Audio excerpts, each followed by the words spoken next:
In the Indian Ocean off the coast of Somalia, a ship belonging to an oil company is full of workers that do maintenance on underwater oil and gas pipelines by diving into extreme depths.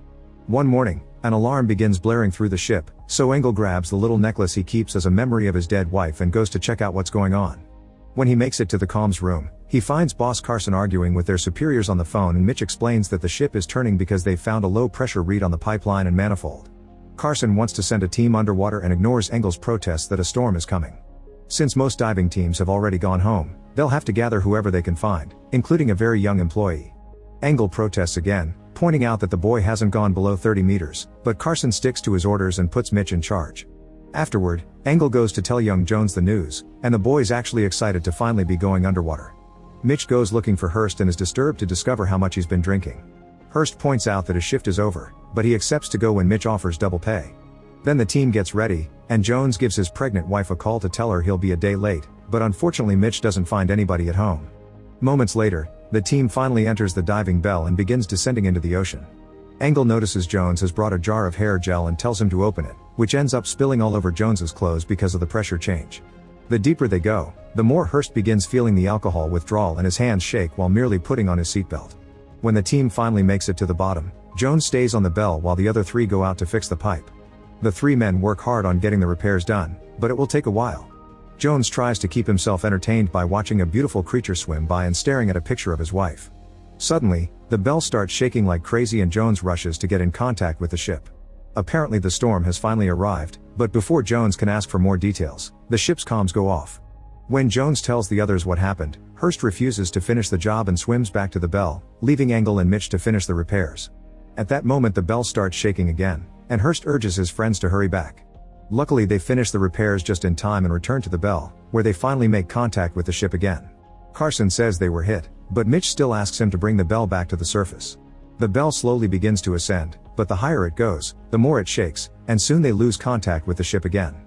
Suddenly the bell starts dropping at a high speed and the team has to brace for impact. As soon as the bell hits the bottom of the ocean, the alarm goes off, and Jones screams because he got hurt. Mitch and Hurst immediately hold him down while Engel puts his knife inside Jones's mouth. It turns out he had pressure caught in a tooth cavity under the filling, but the poke of the knife quickly takes care of it. While Jones takes a moment to recover and the system stabilizes, Mitch tries to contact the ship again to no avail. Engel decides to go outside to check the damage, discovering that the damage is just some scratches and that the beacon is still working. Hurst checks the inventory and finds blankets and first aid, but no survival suits. Mitch points out the backup heating is working, so hopefully that will be enough. Afterward, Engel continues to swim to check on the umbilical cables that connect the bell to the ship. He follows the trail until he discovers a disturbing sight. The ship has been destroyed by the storm and he's looking at the sinking parts. To make matters worse, Engel finds all the bodies of the crew, including Carson. Engel returns to the bell and drops a piece of the ship to prove it's been sunk. At first Mitch refuses to believe it and asks Jones to try the comms again, but Engel mentions the bodies and yells at him to make him see the truth. They are stuck here with limited oxygen, so they don't have much time left. After a moment of silence to let the news sink in, an argument begins, which is made worse when Engel explains that the company is in lockdown and nobody will come. Hurst and Engel grab each other, ready to add punches to the fight, but Mitch quickly separates them and asks everyone to calm down in order to save oxygen. Then Mitch remembers they have the manifold location of the pipe from when they came down to fix it, so he writes it down and gives it to Jones to transmit it through the comms every 15 minutes, hoping any passing ship will get the message. Engel thinks they should detach the clump weight to make the bell float again so they can be seen, but Mitch doesn't let him, pointing out that pressure is equalized inside and out, so if they rise it could kill them. At that moment, one of the oxygen tanks gets loose, and the bell starts losing air, so the alarm goes off again. The team rushes to get some masks, especially for Jones who isn't used to this and is already feeling dizzy. Engel also goes down because of his age and takes the other mask while Mitch stabilizes the bell and notices they've lost 2 hours of breathing gas. Another argument ensues as Hurst wants to go looking for the ship wreckage for a new tank and Engel insists on making the bell float, but Mitch insists that it's too risky and they should just wait. Jones continues to try the comms and suddenly they get an answer from a Chinese fishing ship. Unfortunately, because there aren't Chinese citizens in the bell, they refuse to offer help and hang up. Afterward, Hurst and Mitch suit up to go double check on the bell damage before they lose another oxygen tank. Engel watches them go and begins thinking about the day he was out on a trip with his now dead wife, and Jones guesses Engel has no hope of getting rescued. Meanwhile, Hurst and Mitch make sure the cylinders and the valves are well adjusted, but they also discover that there's a crane block on top of the bell. While they work on making the valves extra secure, the crane block falls and crashes against Mitch, knocking him out. Hurst panics and rushes to help him, only to discover Mitch's umbilical is snagged. He tries to detach him, but his shaking hands are having trouble, so Engel ends up jumping into the water with no suit at all. Engel's experience allows him to quickly detach Mitch from his umbilical, and together with Hurst they drag him back into the Bell. As soon as they make inside, they remove Mitch's helmet and he immediately wakes up as he takes deep breaths. Then he proceeds to scold the heck out of Hurst, saying his diving days are over because his hands are useless now that he's an addict. Hurst apologizes, but he also points out that the mechanism had been broken and that he only drinks because of the isolation caused by 18 years of being a diver. A few hours pass, and the Bell loses half the air. Engel insists they should do something, but Mitch is stubborn and still orders them to wait. Moments later, Engel and Jones are sleeping while Mitch throws himself into praying. He's about to fall asleep too when he hears radio static, but when he runs to check, he sadly discovers it's a false alarm. Then he goes to check on Hurst, only to find him gone. Mitch wakes the others up and uses the radio to call Hurst, who announces he's going to fix things. It turns out Hurst has put on a suit and is following the ship's umbilical to try to find extra oxygen tanks. Mitch orders him to come back, but Hurst ignores him and keeps talking about his old diving experiences. However, the further he goes, the worse he's affected by hypothermia, and soon he enters a delusional state, which makes him ramble about his family. Soon Hurst begins complaining about how hot he feels and falls to the ground, dragging his body on the sand as he struggles to breathe. In the Bell, Engel points out they should cut the gas since Hurst is going to die anyway. Engel thinks they should save oxygen and Hurst should die quickly instead of painfully slowly. Mitch is disturbed by the idea since he doesn't think they have the power to choose who dies, and this triggers yet another argument. While Engel and Mitch fight, Jones makes the choice and presses the button to cut the gas, and soon they stop hearing Hurst's breathing, which confirms he's dead. What they don't know is that he had been 2 steps away from finding the ship's oxygen tanks. To say goodbye to Hurst, Mitch offers a prayer and throws Hurst's other umbilical end into the water. Moments later, Jones decides that since he didn't get to dive on the job, he'll go swimming now. He jumps into the water and is surprised to find his wife there, looking beautiful with no clothes. The two of them reunite and start kissing, but when things start to heat up, blood begins coming out of their mouths. Jones panics and tries to swim again, but his wife keeps him in her hold firmly as blood continues to come out. Suddenly, Jones opens his eyes and realizes it had all been a nightmare. When Mitch checks on him, Jones starts to accept he isn't going to make it and that his wife will have to have the kid alone. He wonders what fatherhood is like, and Mitch tells him a story of how amazing it felt to hold his baby for the first time. At that moment, the heater starts failing, which will add the potential of freezing to death. Luckily, Jones knows how to improvise and uses a torch on a tank they fill with water to make a homemade steam boiler. Now they have a little over an hour left of air, so Mitch decides to write a letter to his family, apologizing for not leaving the job when they asked him to. Then he saves it in a sealed plastic bag so it can be found with his body later. Seeing this brings memories back to Engel again, but the moment is interrupted when the comms suddenly come to life. It's a Navy frigate that came after the Chinese fishing ship passed them the Bell's message, and they confirm that the company never contacted anyone.